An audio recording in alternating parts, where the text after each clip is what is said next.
This is Vice President George Bush. Please stand by for an important message from President Reagan from the Oval Office in the White House. My fellow citizens, the final hours of the campaign are upon us, and tomorrow America's future will be in your hands. I urge all of you, please take time to vote. You are the guardians of this great democracy.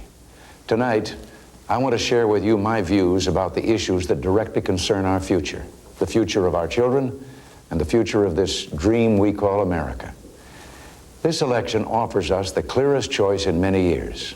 Whether we go forward together with courage, confidence, and common sense, making America strong again, or turn back to policies that weakened our economy, diminished our leadership in the world, and reversed America's long-revered tradition of progress. 4 years ago tonight, I asked you to join us in a great national effort to free America from leadership that said we suffered from a malaise, that told us we must learn to live with less, and that our children could no longer dream as we once had dreamed. And yes, that inflation, taxes, no growth at home, and the steady loss of freedom and respect for America abroad were all beyond our control. I told you what I'd believed all my life. The greatness of America doesn't begin in Washington. It begins with each of you in the mighty spirit of free people under God, in the bedrock values you live by each day in your families, neighborhoods, and workplaces. Each of you is an individual worthy of respect, unique and important to the success of America.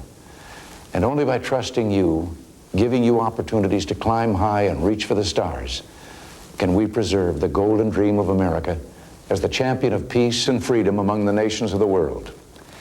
Beginning the era of national renewal we promised on Inauguration Day hasn't always been easy. The professional politicians of Washington are set in their ways. As you worked harder to keep up with inflation, they had raised your taxes. When our industry staggered, they piled on more regulations. When educational quality slumped, they piled on more bureaucratic controls. They watched crime terrorize our citizens and responded with more lenient judges, sentencing, and parole. When the Soviets invaded Afghanistan, they punished our farmers with a grain embargo and neglected to rebuild our defenses. Those who spent a career doing these things made one thing plain. They didn't care how the American people had voted. They ridiculed our new ideas. House Speaker Tip O'Neill even warned us that things might not move as fast as we think they should because, quote, you're in the big leagues now, unquote. But then we did something that shocked the old guard here in Washington. We took our case to you, the people, and you gave us your support. You told those quote unquote big leaguers how double-digit inflation, high taxes, and outrageous interest rates had made it so difficult to buy homes, raise children, live on pensions, start businesses, or even find jobs. You said that our defenses had become dangerously weak, and you felt less secure. You made democracy work by sending one message to Washington loud and clear. And the message was, we want a change, and we want it now. You got their attention. Together we took command of a rudderless ship adrift in a sea of confusion.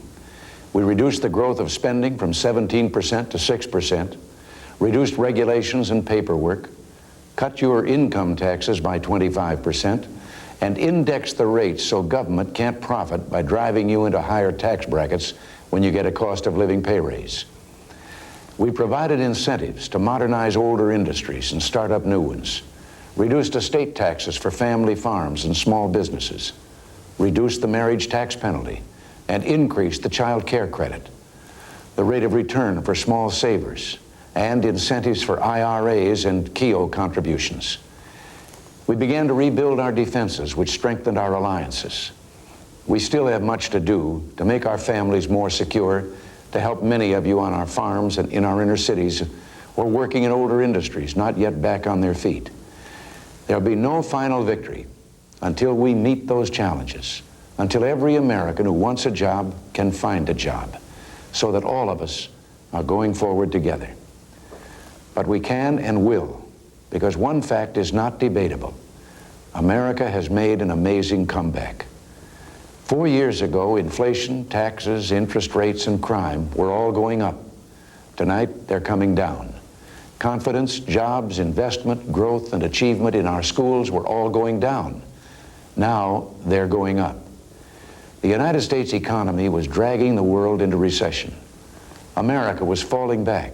The Soviets were advancing, and all of that made peace less secure. Well, tonight, our expansion is leading the world into recovery. Our alliances are stronger. We're deterring aggression. The Soviets are no longer advancing, and all of that makes peace more secure. As President Eisenhower once said, everything is booming but the guns. On election eve 4 years ago, I mentioned those who said America was in her fading years, that she had no more heroes. And I noted the news coverage about the death of my friend John Wayne. One headline read, "The Last American Hero." I said then that no one would be angrier than Duke Wayne at the suggestion that he was America's last hero. Just before he died, he said in his unforgettable way, "Just give the American people a good cause, and there's nothing they can't lick." And you've proven he was right. If anyone is looking for heroes, let them look at Main Street America. All of you who during these past 4 years proved that the big leagues aren't with the Washington establishment. The big leagues are out in the heartland with you, small businessmen and women, teachers, farmers, ranchers, blue-collar workers, homemakers, and high-tech entrepreneurs. You brought America back, and you're making us great again. All we did was get government out of your way. But our opponents have a very different vision for your future. Where we look at a problem and see opportunity, they look at opportunity and see a problem. We believe in knowing when opportunity knocks. They seem determined to knock opportunity. We work to increase your take-home pay. They're working overtime to tax it away. Despite their good intentions, I don't believe they place enough faith in people. Rather than encourage you to dream great dreams and provide opportunities to help America grow, they keep trying to make government grow. They do everything they can to save us from prosperity. And they keep right on giving us the same medicine that made us sick in the first place. They fought the idea of giving you a tax cut. If they'd had their way, average families would be paying over $900 more in taxes today. They've tried to repeal indexing, which protects working people from higher tax brackets. Indexing doesn't help the rich. They're already in the high brackets. Well, we stopped them, but they kept predicting disaster. They said our tax reduction would be, quote, murderously inflationary. That was just before inflation was reduced from 12.4 to around 4%. They said there would be no recovery just before recovery took off. Then they said it couldn't last. And now we have the best economic expansion in 30 years. Their team has a plan that will raise taxes the equivalent of more than $150 per household every single month. They have a knee-jerk addiction to tax increases. And every time they're knee-jerks, we get kicked. What has happened to the Democratic Party's concern for protecting the earnings of working people and promoting economic growth? Unlike today's Democratic leadership, President John F. Kennedy's program cut personal income taxes by 22%, just about what ours did. Then he coupled that with new incentives for industry, which led to a surge in investment, productivity, jobs, real wages, and economic growth. Sounds like what's going on today, doesn't it? Well, sadly, our opponent's team is not in the tradition of President Kennedy and his predecessors, Truman, Roosevelt. Their policies never sent out an SOS. They proudly proclaimed USA.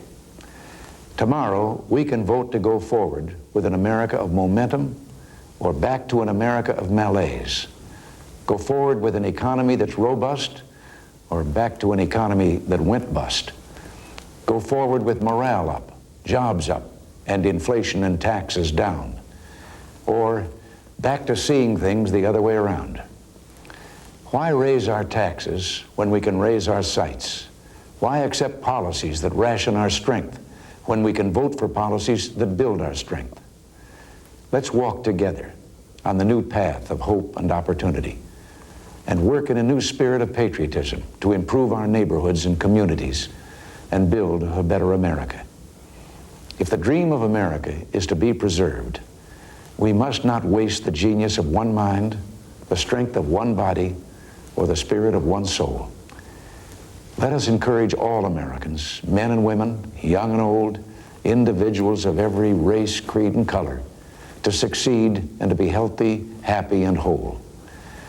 Our goal is a society of unlimited opportunity, which will reach out to lift the weak and nurture those who are less fortunate. And in spite of what you've heard in this campaign, we are giving more help to more people who need our help than ever in our history. But the vision we outlined in 1980 does not come to an end simply because 4 years have passed. Our work is not finished. We must continue not only into the next 4 years, but into the next decade and beyond to meet our goal of sustained economic growth without inflation, a strong country prepared for peace. We need your support for 2 long overdue reforms resisted by the House leadership: a constitutional amendment to balance our budget and a line item veto giving a president authority to veto individual pork barrel items within appropriations bills. 43 state governors today have such authority. The President of the United States does not. Lowering everybody's personal tax rates helped create the strongest economic expansion in 30 years. We shouldn't stop there. We can simplify our tax system, bring your tax rates down further, and keep the United States the undisputed leader for jobs, innovation, growth, and a better life for years to come. A strong America will continue to push back frontiers of science and space and discover wonders of the unknown and achieve breakthroughs in medicine, technology, and communication that will enable the world to make great new leaps in human progress. We're going to maintain our leadership in space, go forward with our space shuttle program, and meet our challenge of building a permanently manned space station within a decade. We lead the world in advanced technology.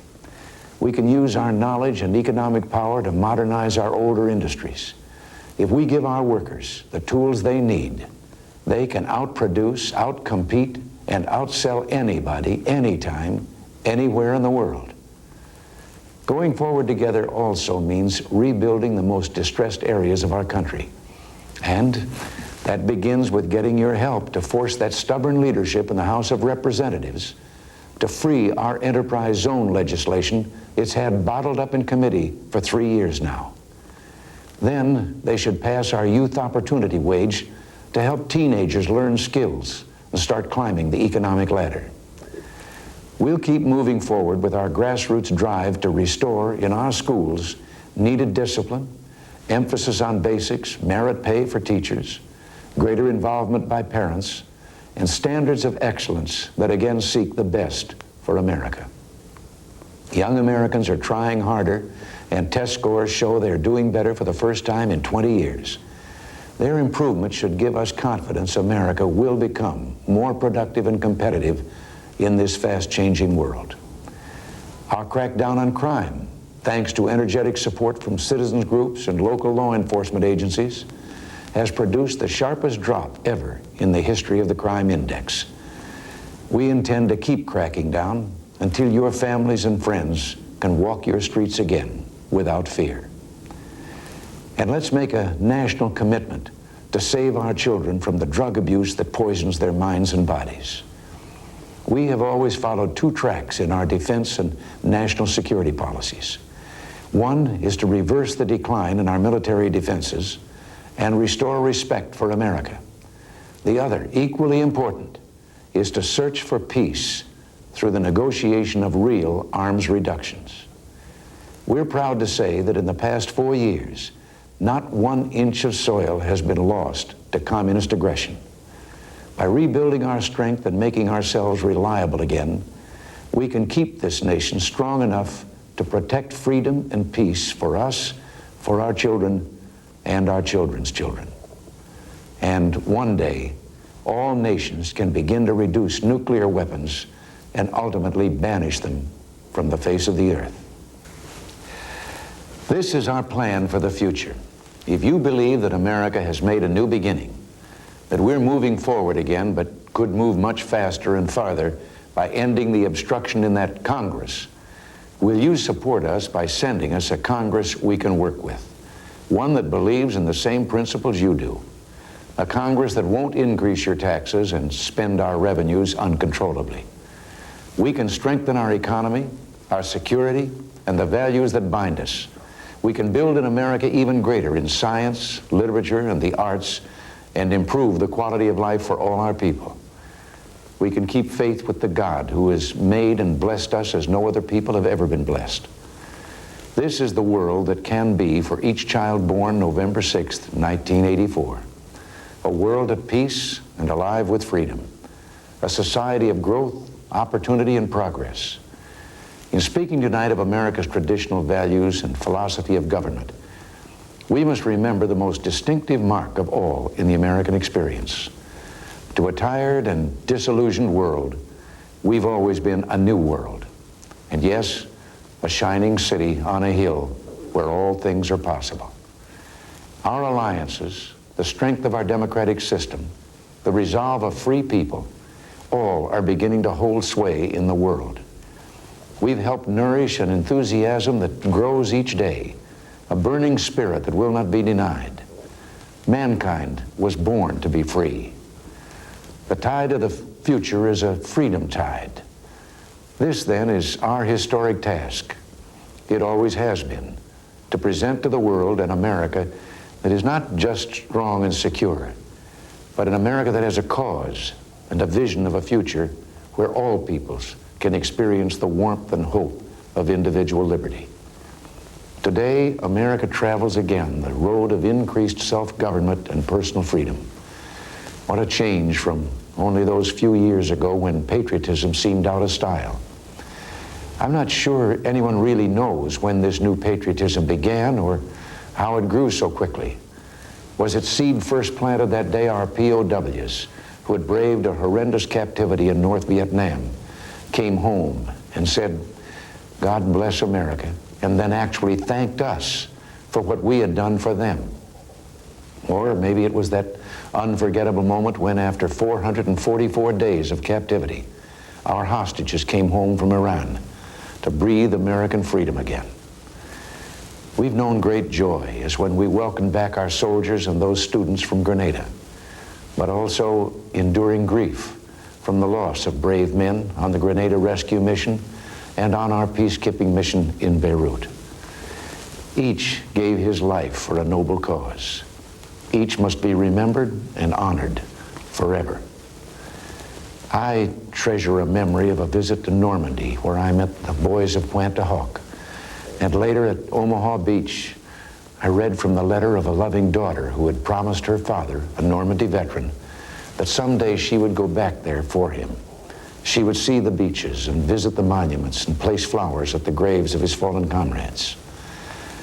"I'll never forget what you went through," she wrote, "and Dad, I'll always be proud." We should pray that as much as we honor those who died to make us free, we also fervently pray such sacrifice will never again be required, that there will be a day when new battlefields are never again created. This and every election is what they sacrificed for. They gave everything to preserve and protect the vote you are free to exercise tomorrow. Regardless of how you choose, you must take the time to make that choice. I'm profoundly thankful to all of you for giving me the privilege of serving you these last 4 years. I ask for your vote again for one purpose only: to complete the task we began together 4 years ago. Along with George Bush, the strongest and finest vice president in my memory, I've traveled all across our country this year. We've both seen our young people, your sons and daughters and grandchildren, tens of thousands of them. We've met them on college and university campuses, and younger ones in schoolrooms and playgrounds. For me, a vivid recollection of them will be from a whistle-stop train tour through Ohio in that historic car that once carried Franklin Roosevelt Harry Truman and Dwight Eisenhower, across America. America had a smile in her heart that day. At each stop and through each community, whether gathered on their sidewalks, back lawns, or the plowed fields of their farms, again and again, it was the young people I remembered. Cub Scouts in blue shirts and bright yellow kerchiefs, high school bands, college crowds, and little girls perched atop their dad's shoulders. Well, they and millions more like them are what this election is all about. Watching the Olympic Games last summer, Nancy and I were thrilled, as I'm sure you were, when we heard those repeated chants of USA, USA. Did it occur to you, as it did to us, that while each of those words, United States of America, is important, none is more so than the first? Yes, we are united. That is our rich heritage. There were moments in recent years when we wondered if we were still united, but not today. Crisscrossing this land these last few months, I have seen such proof of national unity. I know our children will inherit an America that's united and coming together again. There's more than the freshness of youth on those faces I've seen. There is the future and hope of all America. Tomorrow is theirs, a time when they can fly as high as their talents will take them. It's up to us to pass on to them a nation that's free in a world at peace. If you honor George and me once again with your vote, we will do everything in our power to be worthy of it. America is coming together again. We're building together. But what I'm really thankful for is that all across this shining land, we're hoping together. We can say to the world and pledge to our children, America's best days lie ahead. And you ain't seen nothing yet. Thank you, good night, and God bless you.